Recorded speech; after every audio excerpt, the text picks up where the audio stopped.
Hi, I'm Brian Rose. I'm Michael Mcpherson. And welcome to the Lion's Den.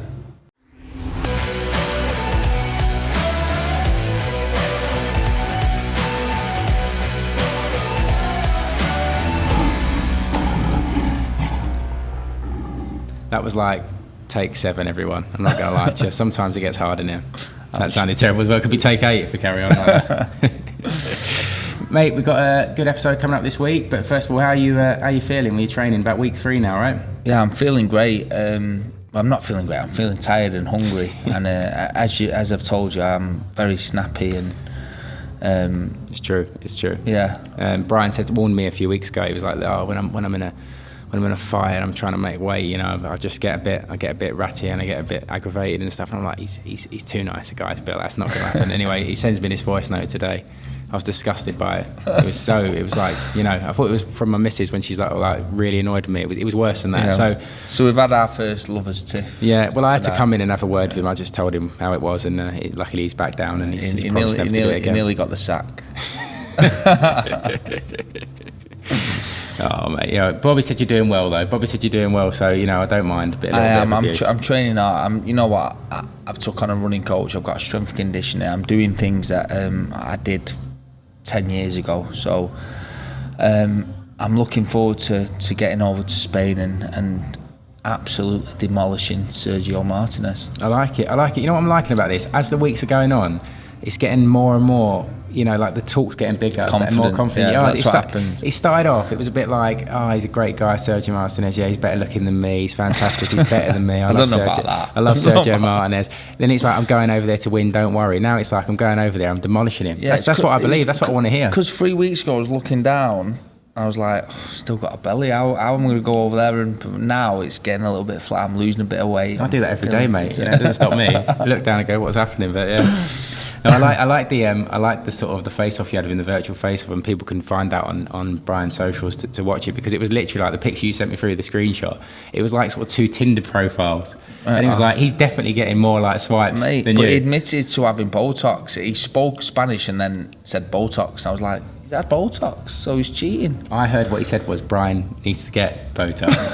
It might have been that. It wasn't. But I'm glad to hear it's, jokes aside, mate, I'm glad to hear it's going well, and Bobby's loving the progress. Thank you, mate. So good stuff. So yeah, we've got a great guest on today. I'm going to let Brian tell you who that is. Yeah, we've got Lyndon Arthur on today. He'll be a great guest talking about his background and his story.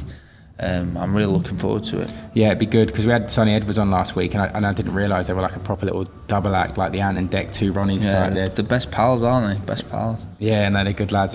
But before we go into having Lyndon on, I just wanted to talk a little bit about Joe Joyce, because I feel like everyone is talking about Joe Joyce at the moment, and Joe Joyce is one of those fighters. I think you rather love him, and I don't think you hate him, but you just rather love him or you don't. And like, the more I see him, the more I'm starting to go to the loving him factor. Like, my dad phones me up, loves his boxing. He's been saying phrases, Joe Joyce is a man. He's the man to beat Fury. He's the man to beat Joshua. He's just a machine. He's relentless. He's powerhouse. He's this, he's that. You know, he beats Dubois. Everyone was raving about Dubois, how dynamic and how powerful Dubois was. He's going to burst on the scene. He fuds him to death, and now he's stopped Takam. What do you think of Joe Joyce, and how far do you think he can go? I love him. I have done for ages. Technically, he doesn't look great, but he's doing something right. And I've been in with them sort of people. No one as near as good as him. But the way he's throwing his punches is so awkward, and he's just so strong, and his chin is unbelievable. So that's what's winning him the fights, and he's only beating what's put in front of him, and he's been beating them convincingly. You know, he did get caught with a few right hands against Takam, but he got the job done. Yeah. And stoppage, happy with that? No, not really. Sorry. Yeah. It should have been stopped. You know, 30, 40 punches unanswered. The fighter, if he wasn't hurt, would have thrown 3 or 4 back, because he's experienced to know if you're not throwing punches back after 30 or 40 punches, coming raining down on you, then the fight's going to get stopped. You know, it's as simple as that. He was in trouble, and he didn't throw a punch back because he was in the world of trouble. Yeah, and I think it's like, you know, you could say, I could see why Takan might go, that was a bit quick, because you feel like I'm still with it. He's a fighter. He's a fighter. Listen, I'd kick off about it. I wouldn't be happy, but because we're fighters at the end of the day, it's what we do. We've been doing it since we were young kids, but it should have been stopped. You know, 100%. Like you know this, you know, even more than me. But the reason why you're not throwing punches back, whether you're still with it or not, is because you're hurt. And if you're hurt like that, you're not all of a sudden going to find some second wind. He was only going to get in more trouble from there.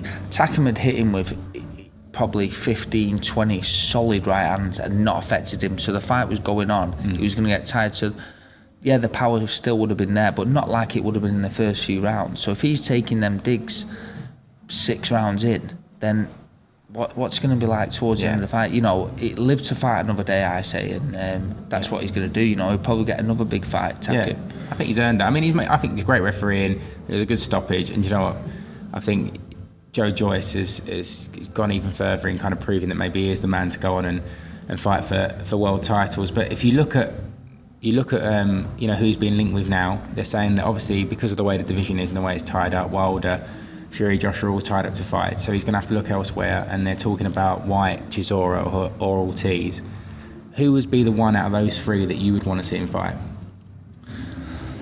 It's hard to say. He deserves to go on to better things, but does he deserve a world title shot yet? I don't know.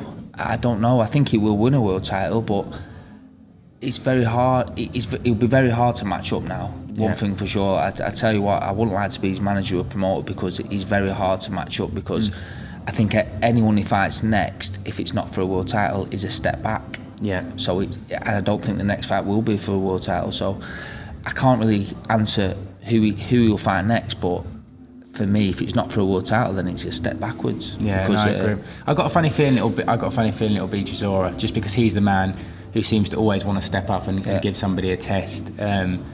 No disrespect to Del Boy, I absolutely love Chisora, and I feel like he's had this renaissance in his career, and he's always up for a fight and did well against Usyk and stuff. But I just feel like with his age now and the amount of miles on the clock, I'm not sure that is actually a massive test for Joe Joyce, if you know what I mean. I'm not sure that is the huge test that's going to show whether he's going to be a world champion. And it doesn't really interest me, if I'm totally honest. This is what I'm saying. No fight.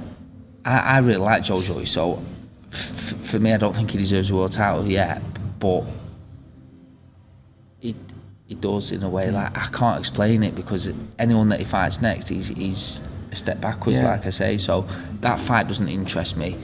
He doesn't have like the, he just doesn't have the fights under his belt that have excited us. I'm not being critical here. I'm just speaking honestly. Yeah, he doesn't like. Has Joe Joyce been in a fight that excites you? He's always felt like, even though he's stormed through unbeaten and put together great convincing performances, he's almost been like, like he's like the band that they're not in the charts, that the kind of cool people like. I love that. I love them. They're great. Their albums. No, I don't agree. Like, honestly, I find him entertaining because he gets hit. You're like, wow, like he's just walking through these punches, and eventually he just drains him down. He's almost like leaning on him, and then they just tire and give up. He's certainly an anomaly. I think he's a really interesting talking subject at the moment, because you don't know. I literally, if you said to me now, will Joe Joyce be a world champion, I'd have to say gun to head no. But if you said to me, does he deserve to be in those fights, I'd have to say yes. So I'm excited. That's what I'm saying. The fights that interest me is like him against Joshua, him against Fury, him against Deontay Wilder. They interest me, but he probably doesn't deserve it. Well, one thing I'll say on it before we get Lyndon on, John Fury knows his boxing, and I always agree with John Fury. I know he always talks, maybe a little bit biased when he talks about Tyson, but Tyson always proves him right. But John knows his boxing. John said a little while ago on a show, something like Ringside or something like that. He said Joe Joyce is the toughest man that Tyson's ever sparred. He said he's just relentless. He said you hit him, and he's still there. And he said Joe Joyce will go on to really big things. And I actually think if John Fury says it, I believe it. 100%. I mean, you can see that he's getting hit with 10-ounce gloves on by big heavyweights, and I've never seen him hurt. Seen him hurt. Not one of them the other night against Takham. They are solid bolo punches, big right hands, and he's just taking him and shrugging him off. He's a monster. He's a Terminator. He is, and that big massive kick thing he does at the end. I'm like, how'd you do that? Just agility, He's like 6'6". Mad, I know. No, I'm looking forward to seeing how he goes on. He's certainly got us all watching. So well done, Joe Joyce, and look forward to seeing your next fight. So, should we get Lyndon Arthur on, mate? Yeah, let's do it. I'm excited. Hi, mate. How are you? Yeah, I'm good, mate. You all right? Yeah. Welcome to the Lions Den. And it feels like the Lions Den as well. It's all closed in here, innit? We won't tell everyone that you just moved your washing. Don't worry. Don't worry. That's no one's ever going to know. Don't worry. How's it going, Lyndon? Thanks for coming on, mate. Really appreciate it. Yeah, no problem, mate. No problem. We had your like partner in crime on last week, Sonny Edwards. Yeah, my twin brother. He was telling me about it. yeah. No, he was good. How did that? Chats a lot of shit, doesn't he? I'm not saying nothing. You know what, mate? He actually speaks a lot of sense. He does. You know, he does. I feel like when he does finish boxing, he'll make a great pundit. I actually believe that. He's class. He's so knowledgeable, mate. He was great to have on, he knows everything about every box. You ask him about every different weight as well, which is quite mad. He came across. We didn't have enough time with him, so we said we'd get him on for longer next time because he's a great chat. He's brilliant to have on him, you know.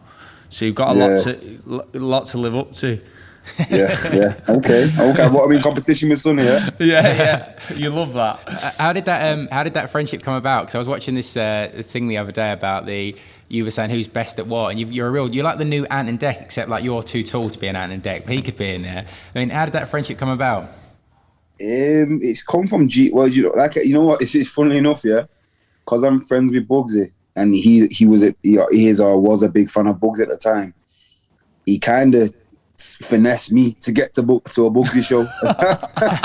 Can't lie, that was a kind of anyway. But then we on GB, was on GB, Great Britain team together, and we just clicked. You know, we just kind of made friends from there, and it just like organically went to come together, and we just stayed friends ever since. And he kept hitting me up, and I kept hitting him up, and we just talk, and we just kind of got quite a bit in common, kind of thing. So, and he's a real person. He doesn't chat shit. Well, he does chat shit, but I mean, he doesn't chat useless shit.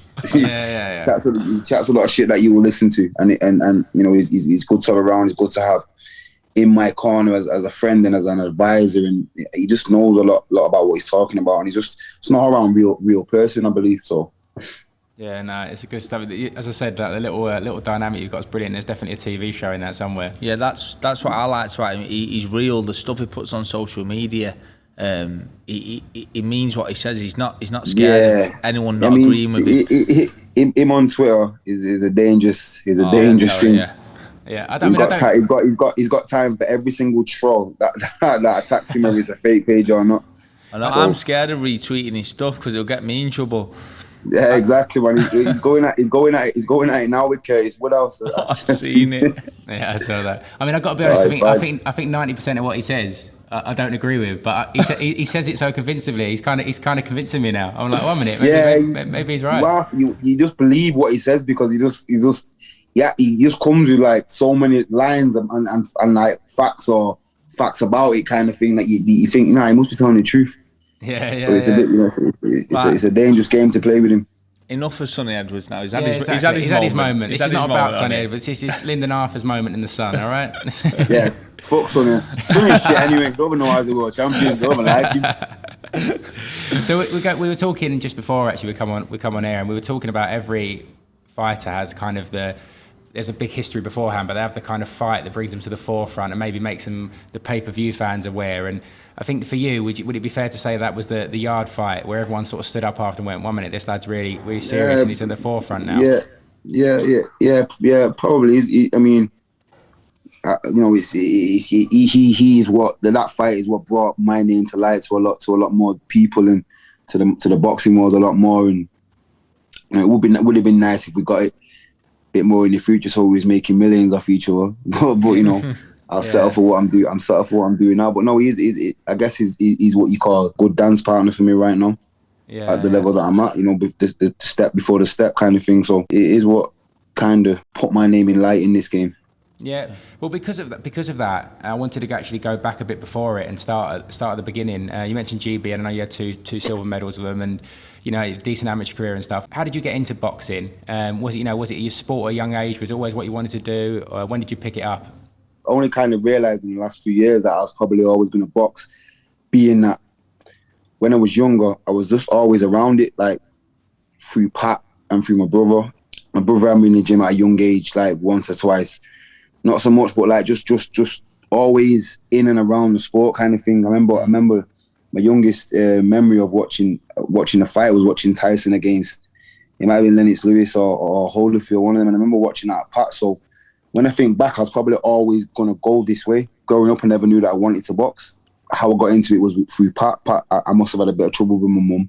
And I went and Pat come and got me off the estate where I was and just kind of took me in kind of thing and brought me to a weights gym. Then from a weights gym, I went to a boxing gym, and I was just kind of half naturally good at boxing by accident, just because I was probably always fighting anyway. Yeah. And then Brian Hughes, he said to Pat, like at the beginning, like this kid can be good, and Pat couldn't see it kind of thing. Because I was smoking weed, and I was just coming in the gym smelling of weed and half baked out most of the time in the morning. Pat couldn't really see it, but Brian like took a liking to me, and Pat kind of gave me an ultimatum, kind of like, you either box properly and let Brian put his time into you, or you tell Brian you want to just be a keep fit kind of thing and stop wasting his time, because Pat looks at Brian as a kind of a father figure in boxing. Yeah, and he respects him he respects him highly, so he wouldn't let me waste Brian's time. So once he gave me the ultimatum, I kind of said to Pat, yeah, I want to be serious. Probably still took me a few years after that to take it serious, but to Pat, I was being serious, and yeah, it kind of went from there, and I got better and better as I carried on. I love that, because it's often you hear that kind of movie sort of fairy tale story of boxing where, the boxing saved the tough kid on the street, from himself and going a different way. But with you, it actually does seem that was a true story. You like to tear up, and you got in the boxing gym and kind of applied yourself. When you first got into it, was it the discipline of it that you liked? What was it, the training? Was it what? At the time, I wouldn't even have knew it, but it was probably distracting me from, I don't know, maybe like it's just negative energy. And it was giving me something positive. I met new people in the gym, and I remember Robin Reed. I always used to see Robin Reed in a nice car, and always going to the barbers and stuff. And I always like was a bit, who's that? He always looked like the famous guy, Robin Reed. Pretty boy, always looked the kind of thing. You know what I mean? Yeah. So yeah, looked the part. And I was in the gym with him, and he just made me probably give me a different, like a new light to look at kind of thing. Just something to focus on rather than what was probably going on in my mind at the time. Yeah. Me looking in Lyndon, like you had great role models, didn't you? Like you just said, Robin Reed, and there was so many like all the boys. You got Tommy McDonough, Scott Quigg, Reece Roberts, so many Michael good Jennings. Fighters. Michael Jennings. You know yourself, obviously. You're around yourself. You know how many good fighters come out of the gym, and back then when I was 17, 18, I was around them boys. Even though I was half stoned, I was around them, and I was taking, I was taking information from them at all times, and I was sparring with them. And Brian would tell us, "Go on, son, go knock him out." I'm trying to knock Tommy McDonough out, and at one point I was trying to knock Tyson Fury out because he was down at the gym for a long time, so for about 6 months, so like constantly being around these people was just, it kind of pushes you to like, look, you don't want to, it's not worth doing what you are doing kind of thing. Yeah, those role models are important because they're people that I looked up to, and I only used to come to gym sparring, so to be around them people all the time, it can only gel. Exactly. And then when you see them, you're in the same gym as them, and like for example, Scott Quigg, when he's going on and I'm going to his fights and I'm seeing him knock people out and getting the praise and everyone's coming out to see him, and it kind of gives you like, oh, I want a piece of that. Yeah. Let me see what I can do. So it kind of subconsciously pushes you to that direction anyway. Of course. When we have people on here, I always answer the question of like, when was the moment that you realised, that you were pretty good and this could be something for you? And everyone always says, oh, I still don't think I'm really good, or I don't think it is that moment. But for you, was there a defining moment where you kind of went, I need to stop smoking the weed. I need to like put my head down because I could be really good at this. No, I stopped smoking before I realised it anyway. But like Yeah. When I realized I could, was when I started getting paid off Great Britain. Like when money started coming in, it wasn't a lot, but it was money, and it was legal money. It's probably my first ever legal money that I'd ever earned. So for me, that was like, oh, right. So there is something that can come from this. And then I looked into it, like, oh, the boys that are at the top of the GB, they're getting a decent amount of money, a lot more than me. I said, oh, so then the professional game must be a lot more kind of thing. So when you look at it like, oh, this can be my job and I love it. So it's not really a job anyway, it's a career kind of thing, and you're doing something you love. It's like, oh, I can actually do this and make a living off it. And that's when probably when the penny clicked for me, I guess. Yeah, definitely. I mean, what did you think? You sound like, you're quite raw when you went into the gym and stuff. When you sort of go pro and the things like managers start coming into it, and all the agents, promoters, and all the other stuff, and they start telling you about they're going to take you here, take you there, and you see a different side of boxing. How did you deal with all that kind of stuff? I don't know. It just naturally for me, I just naturally did it. I had Pat, but Pat don't take no shit off nobody, so he kind of knew. It was his. I'm gonna do this for you, and we're gonna. Because Pat, I remember I had my professional debut on Anthony Collar versus Naira, the first one. Yeah. Pat didn't even want me to box on that. He wanted me to go on small horse shows and not make my mistakes away from anybody, so nobody knew. That was his plan for me. Like, you're gonna go on these small horse shows. I'm gonna get you to 9-10-0. Then I'm gonna take you to an Eddie Hearn or Frank Warren, and that's what he did without my first fight. So I didn't really see any of that. I'm seeing more of that now. Yeah. Now that I'm actually getting a bit of a name for myself, I'm seeing more of that stuff now. Yeah. It's so important that you've got someone like Pat though, because he cares about you. He loves you. And just like Bobby, I've been with Bobby 15 years, and I know he'd never put me in a fight that he knew I couldn't win, and I've been built properly because he cares about me. And sometimes that's what you need around you, like family. Rather than it be looked at as a business, someone like a family person. Yeah. And also you have to go. I believe, and I've always believed this anyway, but you have to go, like, these promoters. You are a business to them. They will never look at you like that. No, that's you have to, and as long as you understand that, you'll be completely fine. Yeah, that's what I say to so many people. Like, you see people sitting next to Eddie Hearn and they think Eddie Hearn's your best mate. I've done it myself. Don't be hurt when he drops you, when you get beat. Yeah, because he's a businessman. He's a businessman first, and this is how he makes his earnings. So Eddie Hearn or Frank Warren, they can love you today. They can love you, but if you get beat too many times, they won't even look. They might not even look at you again. But you can't blame him for that. They owe me fuck all. They owe you fuck all. It's the way it works, isn't it? Exactly. And if you're good enough, they'll make you rich. If you're not, they'll drop you, and that's just it. And that's just the business of boxing. As long as you understand that, you'll be fine. You have to understand that we are like a piece of meat to them. Yeah, that's it. Kind of thing, and it just is what it is. And some of these boxers take it personal, and that's where they go wrong. Yeah, exactly. Yeah. And you start holding grudges for years and that, and you have to understand that it's not that. It's a business, and it's the same. And it's the same with any business, though. Yeah, 100%. I mean, for when you are no use to a human no more, or a person no more, in how you met them, then there's no need, unless you built a different kind of relationship separately to that. But other than that, there's no need for you when you're not used to them no more. If you're a boss and someone that works for you is doing a shit job, you're getting sacked. It's simple as that. And it's like boxing. If you get beat, you're getting sacked. Exactly. And people have to understand that it's a job same way.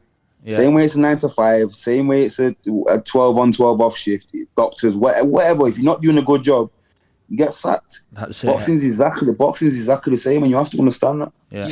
I always say you need three things. I'm a bit naive on this. I'm an agent, a manager and stuff, and I always feel like I've got a good relationship with people that I manage, and I do care as much as people say, or you don't.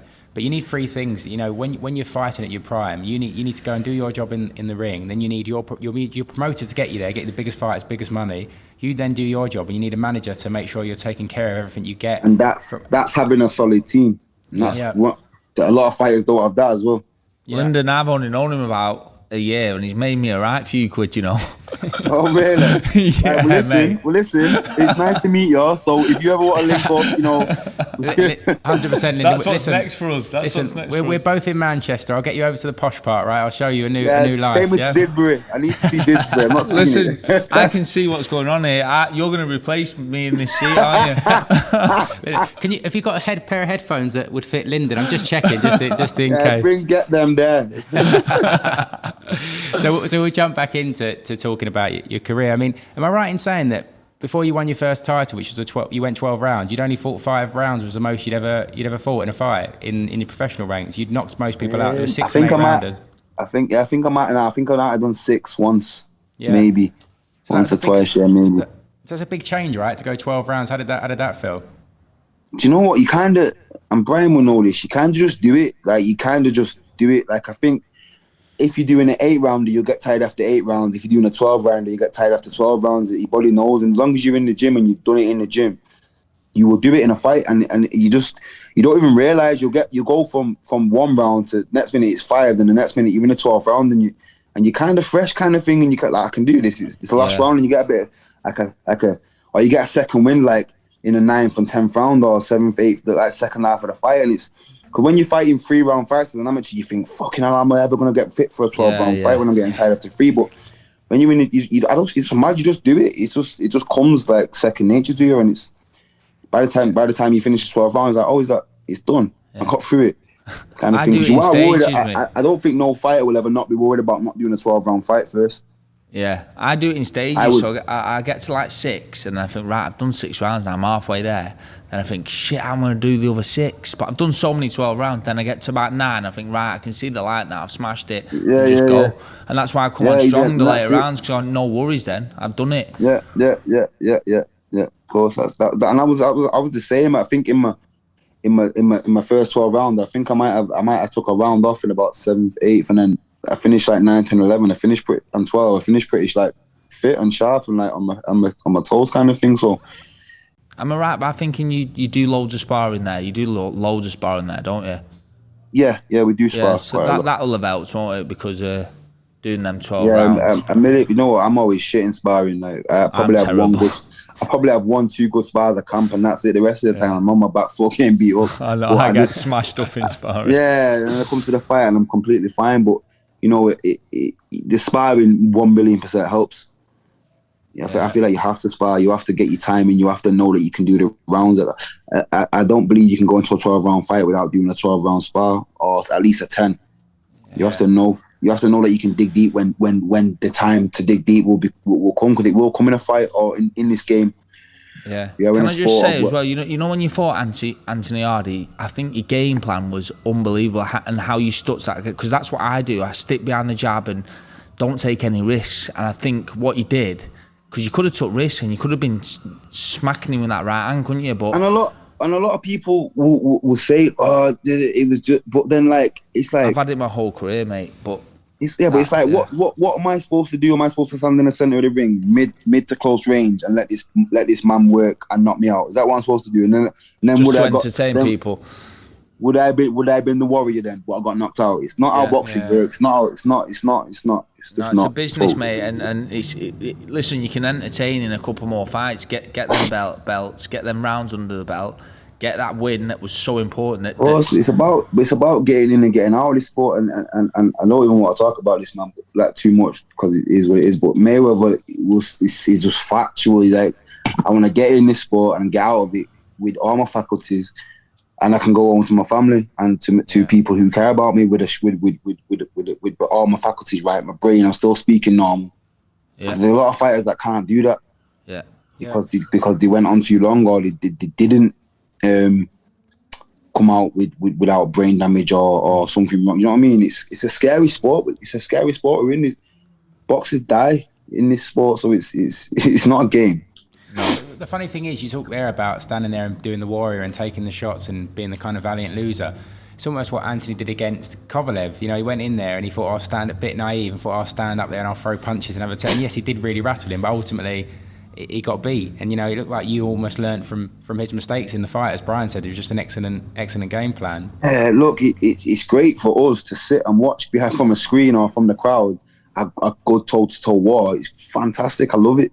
But for me to be in that, to be getting them kind of hits in my face, in my head, I'm not a fan of that. But that's what we were talking about before. Like, you've got people around you that protect you, and that's the reason you've not been thrown in with anyone like that yet. Whereas Yarde, for me, this has been a bit controversial, wasn't ready for a fight like that, and should probably never have been in the ring. It's a risk worth taking, but at the same time, mate, he was. Like you say, I can't speak on that matter because I'm not Yard, and I don't know. Given the chance, would I wanted to say that? Probably.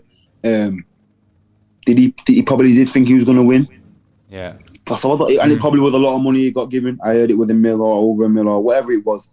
It's supposed to be a lot of money. So sometimes them kind of numbers are too good to turn down when you're in the sport to do that. You know what I mean?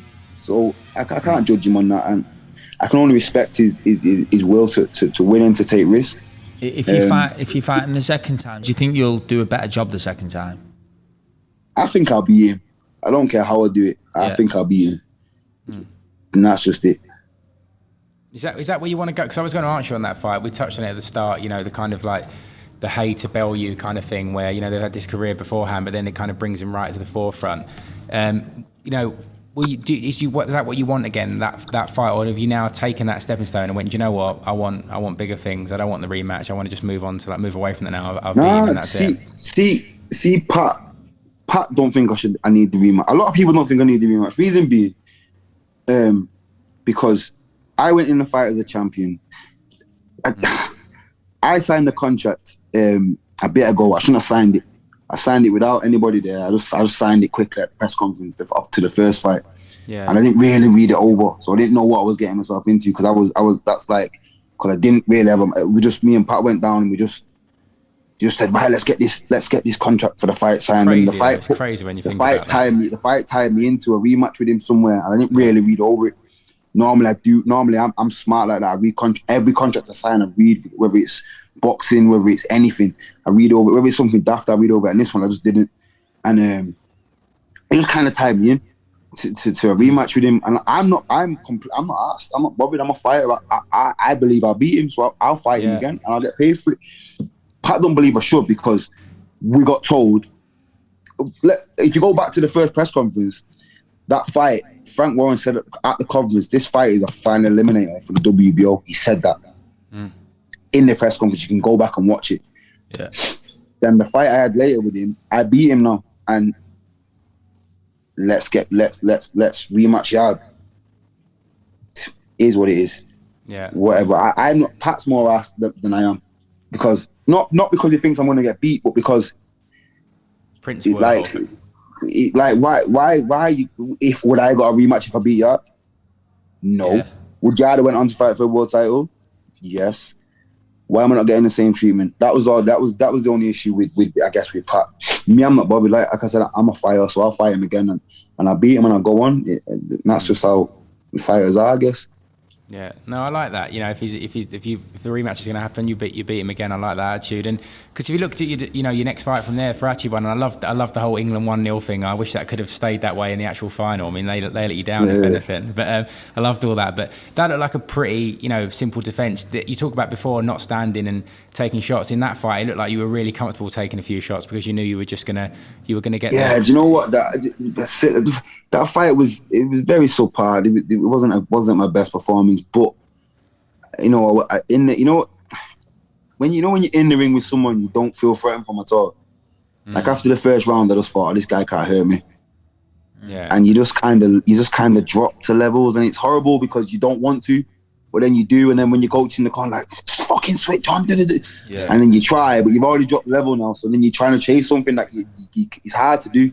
I don't know. Mate, the horrible them fights where you've gone from up here fighting Yarde, getting the biggest result of your life, and having to come down and fight someone that isn't as good. I've done it myself when I've won the British title, and then I've got to fight someone, like a banana skin, and it's just hard to get up for. They're so hard to get up for.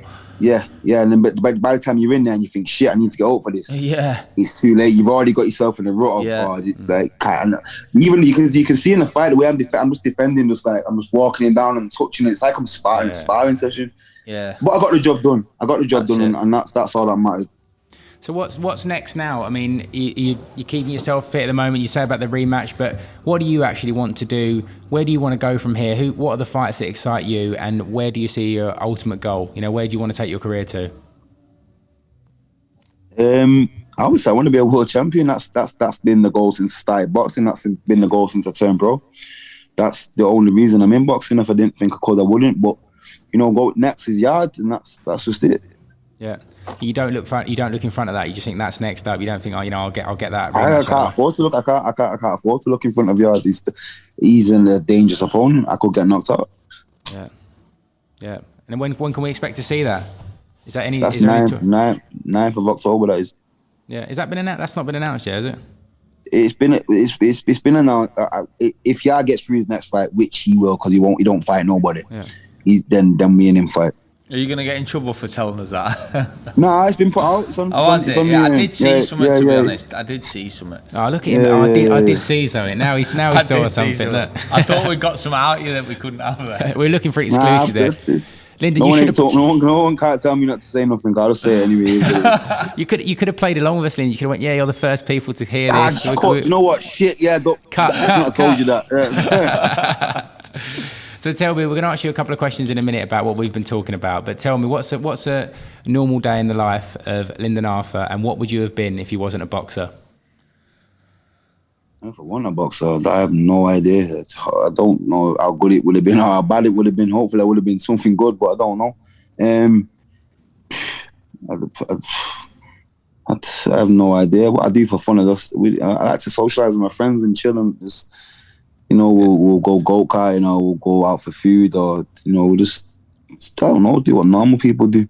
When you finish this podcast tonight, and you finish chatting to us, and you go, "Wow, can't believe I'm glad that's over." What do you sit down and watch? What's Lyndon Arthur watching on Netflix at the moment? Love Island, I've heard. Shit, wow, 9 o'clock. We're missing it. See what you got. I've got it on record, Lyndon. You two will be watching this together after. You love it. I know. I got catch up. It's all right. I know. I'm watching 50 Cent Raising Kanan just come out. Yeah. I'm watching that at the moment. I don't know. I watch whatever. I watch whatever's on. Yeah. I don't really mind. Good stuff. Well, I was hoping for a more definitive answer. I won't lie, but but I just watch. I like watching old shit. I watch Only Fools and Horses all the time. It's midnight. It's classic. I was going to call Sonny. I was going to say Sonny's like a bit of a Del Boy before, but I thought you might not get that reference. Then you have to call me Rodders, and then we're going to fall out. I thought you was more Trigger, Lyndon. I'm only joking. I'm only joking. Pal. I can only say that over Zoom. If you were in the studio, I'd be going, "No, you're the Del Boy." Getting big digs. I know where you are. It's a little place, Didsbury. I've got to go. I'm going to leave. See you later, lad. Just before we go, we've been talking a little bit about Joe Joyce, because we feel like he's a bit of an anomaly where he just keeps winning. I mean, obviously in the amateurs, he lost that close fight to Usyk, but he just keeps winning. Everyone was raving about Dubois. He just wore him down. The Takan fight. Some people said that was a big step up. He finished him quite comfortably. I know he took a few, but he never looked hurt. How good do you think as Joe Joyce is, and who would you like to see him fight next? They're saying it could be White, Ortiz, or Chisora. Who would you like to see him fight most out of those three? I don't want to say White, because without disrespecting Joe Joyce, I want White to have a world title fight so bad. 100%. Like I've been watching White for. In fact, I can't say for years. Well, actually, for years since he fought Joshua, I've been watching his career. I can't say I watched him before then, because I don't think I did. But since he fought Joshua, I've been watching him, and I'm a fan of him. And not like Joyce is a step back, because I know he's up there, but I just believe he deserves a world title. Yeah, he does. It's obviously going to be hard for him to get one, because they're all tied up at the moment. But I would rather see him fight Joshua or Fury or Wilder. Yeah, I just would like to see him. Joyce, obviously, Joyce is making moves. He's beating everyone put in front of him. It's just Joyce has got one. Joyce is like Marmite. Like, you either like him or you don't. He just looks like he does everything. He just looks like he does so much wrong. Yeah, but it actually makes him good. He must be so strong, though. He must be so strong. It's like, imagine hitting someone your hardest, and nothing happens. And then you do it again, and then you do it again, and just nothing happens. And that's what Dubois did. Dubois caught him, and Dubois can hit supposed to be able to hit hard. Yeah. You know what? I think he's awkward as well. So when he's throwing his punches, I think he's like hard to get out of the way of, and that. Yeah, I think that's slow. I think you slip into him. Exactly, because sometimes I do that in sparring. I'll just tap a jab out dead slow, and you'll hit them. Yeah, but he boxes like that. Yeah, he does. But with power, and it's just his style is so mad. Like because he must hit hard, like not knockout power, but he's a big boy, and he's like probably 16, 17, 18 stone, and he clumps and he carries on, and his engine's so mad, like he's so athletic, and he's someone like him I'd hate to fight. Like as a heavyweight, I'd hate to fight him. You're right, he's not concussive, he's thudding. That's what I was just going to say to you. It's like he just drops them on your head. It's like he just literally hitting your hammer. That's exactly like what you just boom. Yeah. Boom, I'm gonna hit you now. Boom, I'm gonna hit you now. And you can't get out of the way of it, and he's just got such a weird style. And his engine's unbelievable as well, isn't it? And he's like he's never gonna run out. He's never gonna run out of steam. So you can punch him as many times as you want. He's never gonna run out of steam. He's gonna carry on coming forward. He's just gonna be a headache. I don't know if he'll be a headache for like a Tyson Fury. I think it'd be more of a headache for Joshua than a Tyson Fury, but. I mean, they're interesting fights, but you just don't, without disrespecting him, you just don't put him up there right now. Yeah, I agree. I think you're spot on. White deserves a world title fight 100%. I think in any other time he would have been a world champion by now, and I really respect Joyce. I tell you what I'd like to see Joyce. Against Joseph Parker. Yeah, that's a great good fight. Yeah, that's a good fight. That's who I'd like to see him against, because he's fought Chisora. He's fought White. Yeah. He's up there. Do you think the fight with Takam should have been stopped? That's what I wanted to ask you, because I've got an opinion. And do you know what? I can't lie. Yeah, I only watched the stoppage, so I didn't. And I tried to catch up on it the other day. I watched about 2-3 rounds. I didn't see like if he was getting punished completely. Like if Takam was getting punished the whole 6 rounds, then yeah. If you didn't like he was ever going to win, but the 1-2 rounds I did catch, I'm sure Takam won them. Yeah. Mate, that Takam hit him with about 15, 20 solid right hands. So it was only going one way. So when Takam got hurt and he didn't answer back after like 30 punches, for me, it should have been stopped, because if he's hitting him with solid right hands, where's he going? As it gets later on, he's going to lose that little bit of power. I don't feel like Joyce will only get stronger going forward. He would have hurt him bad, mate. Exactly. So, like 9th, 10th, 11th round, Joyce is gonna get stronger. And if you're getting tired, it's curtains. I wouldn't even like to be in your position. I'll end this Joyce conversation by asking you both a question on the spot. 1-word answer. Does Joe Joyce become a world champion in his career? I think he does. You know. It's not 1 word, Brian. 1-word answer. Yes. There you go. That's it. No sitting on the fence. Lyndon, yes or no? Does Joe Joyce become a world champion? Oh, we know where this is going. Look, because he's. Because listen, right. 1 minute. I'm not stopping him. I'm not stopping him. He's not stopping you, though, is he? He lives too close to me. Lyndon, go on, keep talking. No, but listen, I think he can. It just depends who's got the world title. Because I think if Fury keeps them, I don't think he ever gets beat off any of them. Yeah. Wilder, if he hits Joyce clean, because he will. Yeah. Can Joyce take his power? Yeah. I don't think nobody can. Yeah, agree with that as well. Joshua, I think. I'm not saying Joshua's the easiest, but I think because he's sparred so many rounds, I think Joshua will be his route to a world title if he was going to win one. But the other two, I just think I don't know if he would. Yeah. So I'm going to say that's a no from Brian. Hang on, why the fuck have you just let him explain that and not me? Brian, you've got plenty of time to speak. Because he knows what I would do. He's scared of you. He's 15 minutes from me. I can't take that risk. I feel like taking these off and fucking off. He's not going to hit me on camera. Do you know what I mean? Our plan's working to get rid of Brian. Don't worry. They've got this comfy seat, this Lyndon. Don't worry. Remember, it's my gym. It's my gym. Oh, we'll get another gym. Don't worry. Lyndon, what a pleasure, mate. Seriously, top stuff. And we'll get you back on with Sonny soon, and then we can start that double act professionally. Yeah, definitely. It'd be good, that. Most definitely. You have to pay us for that, though. It's coming to twos. Yeah, I can't afford. We'll pay you, not Sonny. Not Sonny, all right? You need a good agent. That's what you two need. Then you'll get fortunes out of it. Come speak to me. Thanks, Lyndon, and good luck in camp fighting Yardie again. I hope you do the business, mate. Thank you. Good stuff, mate. Thanks a lot, Lyndon. Cheers. No danger. See you later, mate. Lyndon was good, wasn't he? I liked him. You know, brilliant. I love his background and his story.